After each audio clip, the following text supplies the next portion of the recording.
Bonjour à tous, j'espère que vous allez bien. On se retrouve aujourd'hui avec une nouvelle vidéo et c'est une vidéo un peu particulière puisque je vais vous parler de mon voyage au Harry Potter Studio, puisque voilà, ma soeur m'a fait vraiment la surprise de m'emmener à Londres un week-end et d'aller visiter les studios Harry Potter, et ça a été vraiment une très très grande joie pour moi, pour la fan que je suis de cette saga.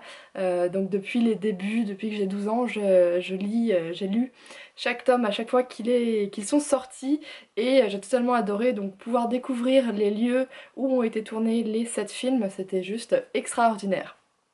Alors, cette vidéo va être coupée en plusieurs parties, donc je vais vous présenter un peu voilà, ce qu'on peut voir au studio Harry Potter. Ensuite, je vous laisserai en compagnie d'images que j'ai filmées sur place, et puis pour finir, il y aura un haul de tout ce que j'ai acheté là-bas.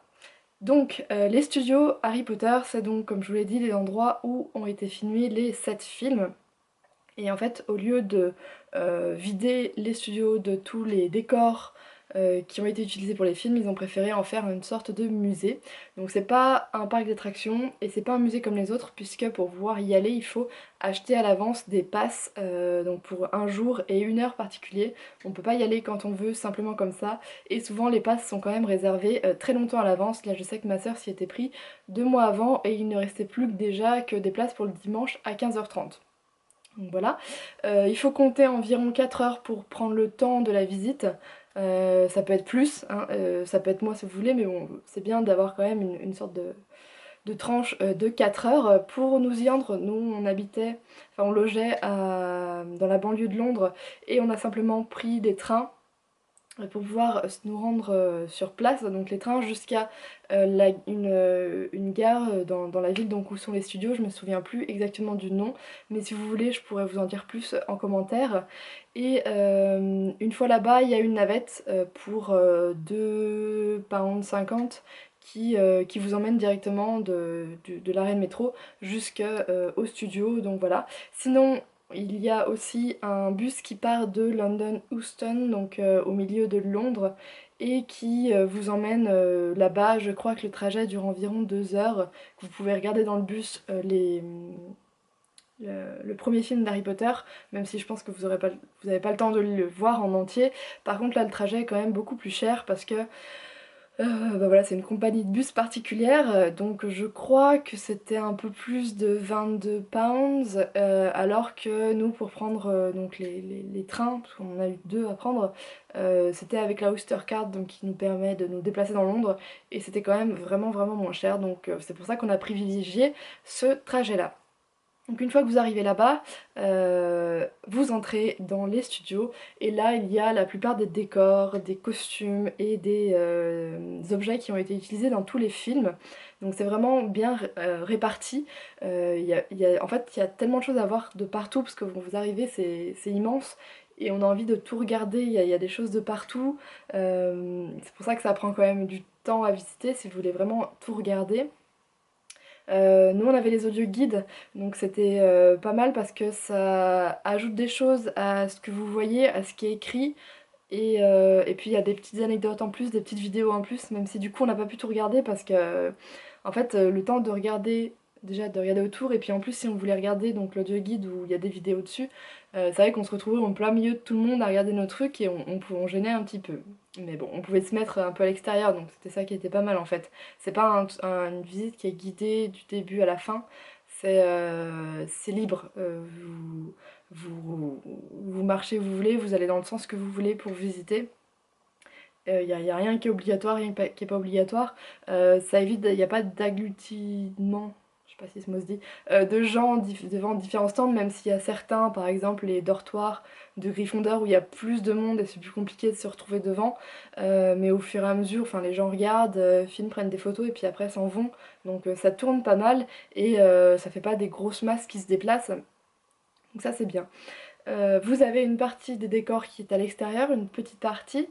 Nous, il faisait nuit, comme vous allez le voir dans la vidéo, puisqu'il était déjà plus de 4h30, et à Londres, à 4h30, en hiver, il fait nuit, puisqu'ils ont 1 heure de moins que nous, donc voilà.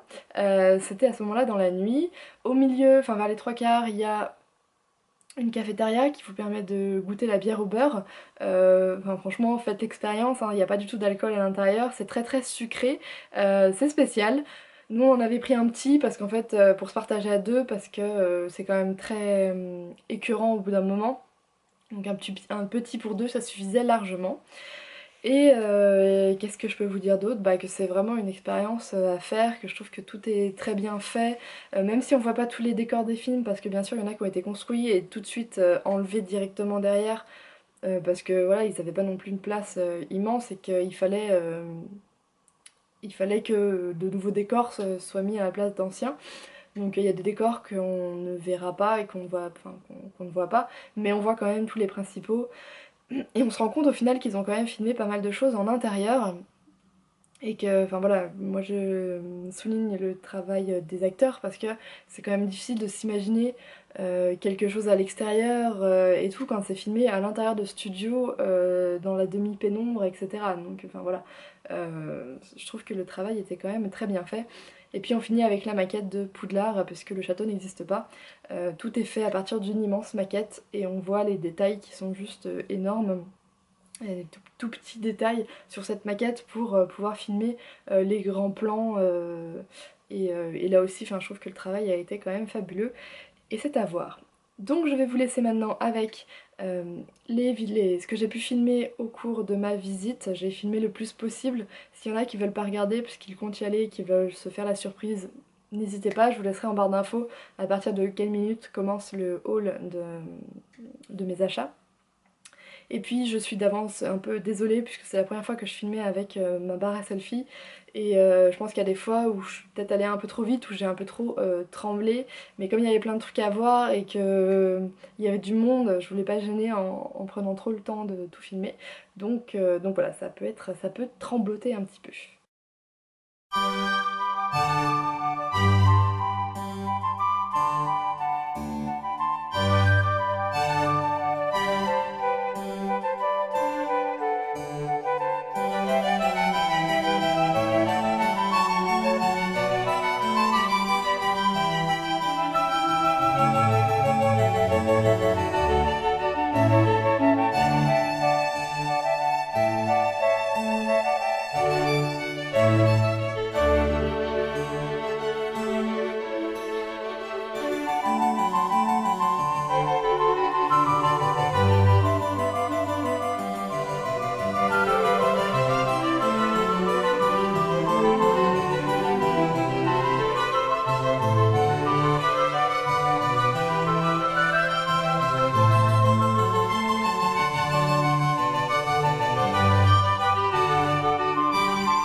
le haul de mes achats. Donc avec ma soeur on avait prévu quand même un petit budget pour se faire plaisir là-bas, même si bah comme vous pouvez vous en douter, il y a pas mal de choses qui coûtent un petit peu cher, que vous pouvez de toute façon retrouver quand même sur Amazon. Et donc voilà, on s'est quand même fait un petit peu plaisir.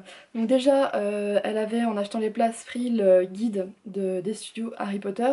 Donc ça de toute façon vous pouvez aussi l'acheter directement là-bas, en hardback ou comme ceci en paperback. Et ça vous rappelle un peu tout ce que vous avez vu pendant les studios, peut-être des choses qu'on a pu manquer, parce qu'en fait comme il y a tellement de choses à voir et à lire et qu'il y a souvent du monde, bah, c'est pas tout le temps très facile de tout voir. Donc voilà, donc là comme la chambre des Gryffondor, je me cache moi-même, ou les costumes. Donc on peut voir. Et en fait là-bas, oui, ce que j'ai oublié de vous dire, c'est que souvent, chacun des costumes, au-dessus, on a une perruque aussi pour rappeler la coiffure du personnage. Je pense pas que les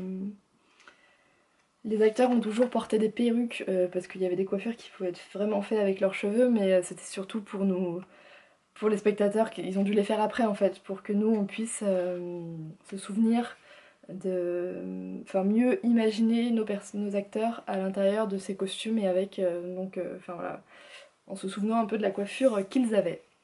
Ensuite j'ai acheté la Chocolate Frog, donc qu'on voit dans le premier film, avec la boîte qui est enfin voilà, un peu mythique, très belle, elle a survécu au voyage dans mon bagage à main. Et je n'ai pas encore mangé la grenouille, qui est d'ailleurs toujours emballée, donc qui fait à peu près cette taille là, donc vous voyez c'est quand même la taille de ma paume. Du coup à manger ça va faire pas mal de chocolat. Et pour finir on a bien sûr à l'intérieur une carte, bon nous c'est pas des sorciers qui bougent hein, mais c'est une carte un peu en relief, donc pour faire un peu comme si le personnage était plus vivant. Et du coup moi j'ai eu Godric Gryffondor, oula. Je sais qu'il y en a qui ont Albus Dumbledore, je pense que ce sont les deux seules cartes qui ont été faites pour ces Chocolate Frog. Je pense, n'hésitez pas à me dire si je me trompe. Hein. Donc voilà, j'avais envie d'acheter cette grenouille au chocolat pour la boîte, pour la carte, mais aussi pour manger le chocolat. On continue avec cette fois l'insigne des Gryffondor, voilà, comme ceci. Parce que j'avais envie voilà, d'avoir un peu l'insigne des Gryffondor, que je la trouvais très jolie, donc c'est un peu en métal, je sais pas si vous pouvez entendre le bruit. Et comme je la trouvais pas en porte-clés, enfin, voilà, je me suis dit comme ça pour décorer ça pourrait être sympa, je la planterai. Je l'accrocherai quelque part, sûrement vers mes bibliothèques. Ensuite, comme vous pouvez le voir depuis le début de la vidéo, je porte l'écharpe des Poufsouffles, donc que j'ai acheté là-bas. Donc une écharpe simple qui peut passer un peu aussi inaperçue on va dire. Il n'avait plus l'écharpe des Gryffondor quand on est arrivé, parce qu'il était déjà bien 6h, 5h30, 6h. Et puis bah Poufsouffle c'est un peu ma maison de cœur, donc je me suis dit bah pourquoi pas hein, acheter l'écharpe qui tient quand même un petit peu relativement chaud. Bon c'est pas pour les grandes... Enfin moi je suis une frileuse donc c'est pas pour les grands hivers quand il fait froid, mais pour les demi-saisons c'est quand même sympathique à porter. Et puis le jaune n'est pas non plus trop vif, donc voilà, je trouve que ça se marie quand même avec pas mal de choses. On finit avec une baguette, parce que je ne pouvais pas repartir sans une baguette, donc qui va dans les coffrets, enfin dans les très beaux coffrets, il y en a énormément là-bas, même de personnages, où je pensais pas qu'ils allaient faire des baguettes pour ces personnages-là. Il y a aussi des baguettes sans personnage, c'est plutôt Mange-Mort 1, Mange-Mort 2, mais comme je possédais déjà la baguette d'Harry, j'avais envie d'une autre, et donc celle-ci, on va voir si vous découvrez qui c'est. Donc voilà, la belle baguette. Donc c'est celle d'Hermione, et je la trouve magnifique. C'est vrai que j'avais pas jamais vraiment fait attention aux détails de cette baguette dans les films, et je trouve qu'elle est très très bien travaillée, donc je l'ai pas sortie, je suis pas encore arrivée à la sortir, mais je veux pas l'abîmer pour le moment. Donc voilà, il y a vraiment un travail un peu comme des racines, des lianes qui se forment autour de la baguette, et puis elle est vraiment très très solide. Enfin, on sent qu'elle est pas faite en plastique, en petit plastique. Et enfin voilà, je suis tombée amoureuse de ces baguettes. Je pouvais pas en ramener non plus 15 000 parce que j'avais qu'un bailliage à main. Et puis voilà, c'était une baguette. C'était celle qui me donnait la plus envie après celle d'Harry. C'en est tout pour mes achats là-bas, donc ça fait quand même quelques petits trucs, je me suis quand même bien fait plaisir. Je vous remercie d'avoir regardé cette vidéo, n'hésitez pas à réagir en commentaire ou à me poser des questions sur la façon, enfin comment on est allé là-bas, si vous voulez plus d'informations sur ce qu'il y a à l'intérieur, enfin un peu tout et n'importe quoi. Je serais ravie d'y répondre. Je vous souhaite une très bonne semaine et à très bientôt.